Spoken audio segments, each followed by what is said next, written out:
Iniwan mo ako sa ere, and I know you will never come back.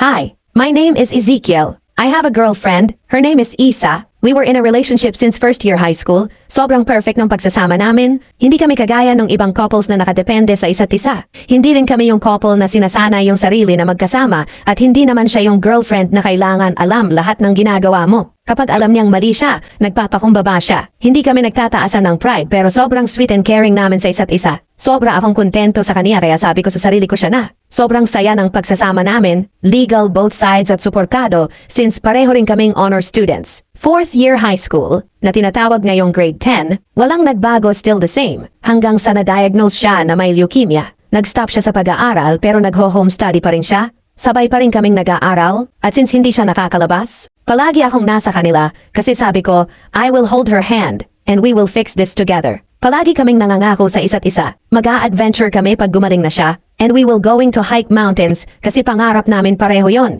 Nalalagas na yung buhok niya dahil sa chemo. Sobrang payat na niya at sabi nung doktor lumalala yung sakit niya. Iyak na nang iyak sila tita nun. Pero sabi ko kanila tita magiging okay rin si Isa. Na-confine siya sa ospital and I still stand beside her holding her hand tight. Nandun ako sa tuwing napapasigaw siya sa sakit pag may BMT or bone marrow transplant siya. After nun ngingiti siya sa amin para sabihing ayos lang siya. Isang araw papunta na ako sa ospital galing school nang tumawag si mama na nasa ospital sila. Imbes na matuwa, ay tila kinabahan ako nang makarating sa ospital at mas kinabahan pa ako habang papalapit sa kwarto niya. Lalo nang buksan ko ang pinto ng kwarto at narinig ang mga iyak. When I entered the room, I saw Isa. She was peacefully lying on the hospital bed. Sina tito at tita ay umiiyak sa gilid habang sila mama, papa at ang kapatid ko ay umiiyak sa gilid ng pinto. Pagpasok ko ay agad akong nilapitan ni mama at ni tita. They were both crying hard while saying those unbreakable words I've ever heard. Anak, wala na si Isa, hindi na niya kinaya, sabi nila. Tila teleserye na napako ang paa ko sa kinatatayuan ko. At basta-basta na lang binitawan ang bag ko sa sahig, tsaka tumakbo palapit sa babaeng mahal ko. Love, I'm here. Wake up please, sabi ko habang hinihimas ang mukha niya. Hindi tito, hindi niya po ako iiwan. Tito, tita, ma, hindi naman magandang biro yan. Mas lalo silang humagulgol.